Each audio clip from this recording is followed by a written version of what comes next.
Having a passion is a gift.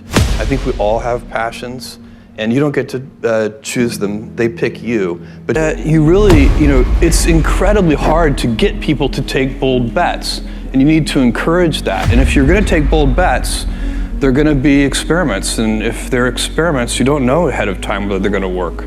And you get back up. It always happens.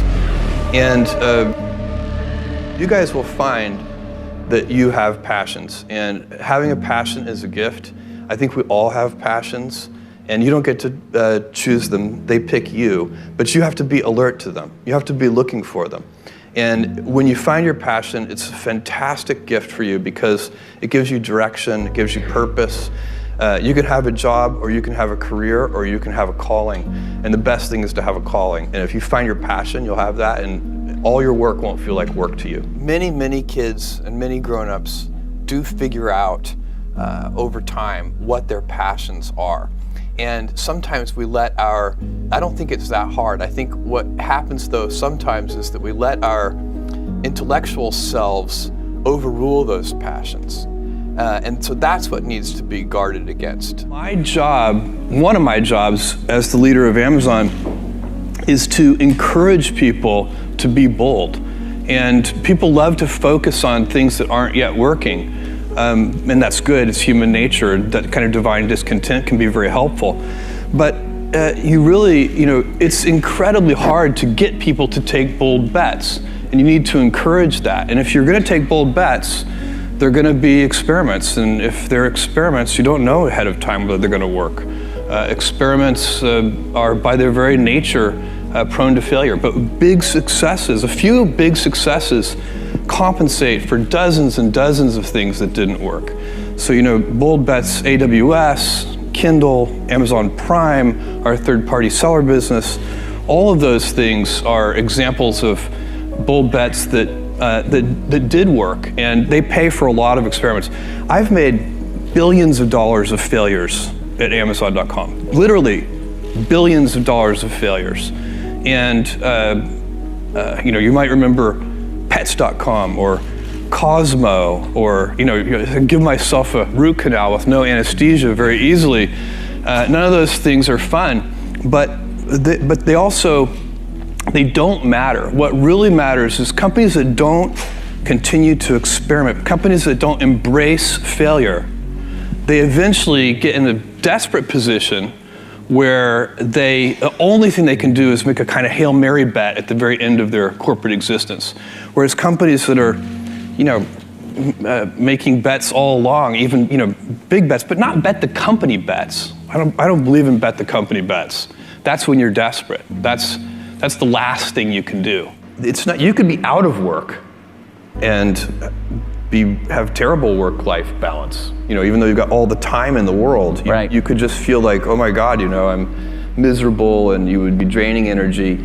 And so you have to find that harmony. It's a much better word. And I think for most people, it's about meaning. People want to know that they're doing something interesting and useful. And for us, because of the challenges that we have chosen for ourselves, we get to work in the future, and it's super fun to work in the future for the right kind of person. You need to be nimble and robust. So you need to be able to take a punch, and you also need to be quick and innovative and doing new things at a high speed. That's the best defense against the future. And you have to always be leaning into the future. If you're leaning away from the future is going to win every time. Never, ever, ever lean away from the future. We all have adversity in our lives. I doubt if you really, if you know somebody, any friend or anybody that you talk to, there's no lack of adversity. And by the way, that's good, because it's what teaches us how to get back up. You fall down, you get back up. It always happens. And you get certain gifts in life, and you want to take advantage of those. But I guess my advice on adversity and success would be to be proud not of your gifts, but of your hard work and your choices. So, you may be, the kinds of gifts you get in life, you might be really good at math, It might be really easy for you. That's a kind of gift. But practicing that math and taking it to the next step, that could be very challenging and hard and take a lot of sweat. That's a choice. You can't really be proud of your gifts because they were given to you. You can be grateful for them and thankful for them. But your choices, you choose to work hard. You choose to do hard things. Those are choices that you can be proud of. Being an inventor requires, because the world is so complicated, you have to be a domain expert. I mean, in a way, even if you're not at the beginning, you have to learn enough so that you become a domain expert. But the danger is once you become a domain expert, you can be trapped by that knowledge. And so inventors have this paradoxical ability to have that 10,000 hours of practice and be a real domain expert and have that beginner's mind. Have that look at it freshly, even though they know so much about the domain. And that's the key to inventing. You have to have both. And I think that is intentional. I think all of us have that inside of us, and we can all do it, but you have to be intentional about it. You have to say, yeah, I am going to become an expert, and I'm going to keep my beginner's mind. You can't skip steps. You have to put one foot in front of the other. Things take time. There are no shortcuts, but you want to do those steps with passion and ferocity. It's easy to have ideas. It's very hard to turn an idea into a successful product. There are a lot of steps in between, and it takes persistence, relentlessness. So I always tell people who think they want to be entrepreneurs, you need a combination of stubborn relentlessness and flexibility. And you have to know when to be which.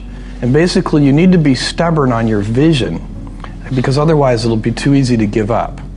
But you need to be very flexible on the details, because as you go along pursuing your vision, you'll find that some of your preconceptions were wrong, and you're going to need to be able to change those things. So I think taking an idea successfully all the way to the market and turning it into a real product that people care about and that really improves people's lives is a lot of hard work. Don't try to chase what is kind of the hot passion of the day. I think we actually saw this. I think you see it all over the place in many different contexts, but I think we saw it in the internet world quite a bit, where at the sort of peak of the sort of internet mania in say 1999, you found people who were very passionate about something. They kind of left that job and decided, I'm going to do something in the internet, because it's it was almost like the 1849 gold rush in a way. I mean, you find that people, if you go back and study the history of the 1849 gold rush, you find that at that time everybody who was within shouting distance of California was they might have been a doctor, but they quit being a doctor and they started panning for gold, and that almost never works. And even if it does work, according to some metric, financial success or whatever it might be, I suspect it leaves you ultimately unsatisfied.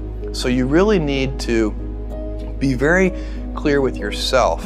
And I think one of the best ways to do that is this notion of projecting yourself forward to age 80, looking back on your life and trying to make sure you've minimized the number of regrets you have. That works for career decisions. It works for family decisions. Do you want? I have a 14-month-old son, and it's very easy for me to, if I think about myself when I'm 80, I know I want to watch that little guy grow up.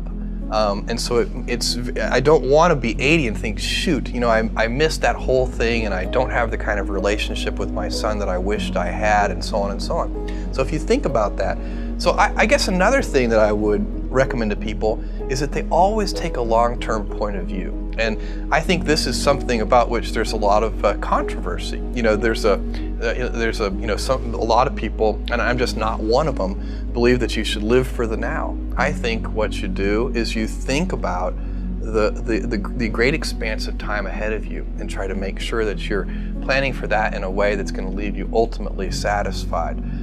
So this is just my this is the way it works for me. And I mean, everybody needs to find that for themselves. So I think there are a lot of paths to satisfaction, and you need to find one that works for you.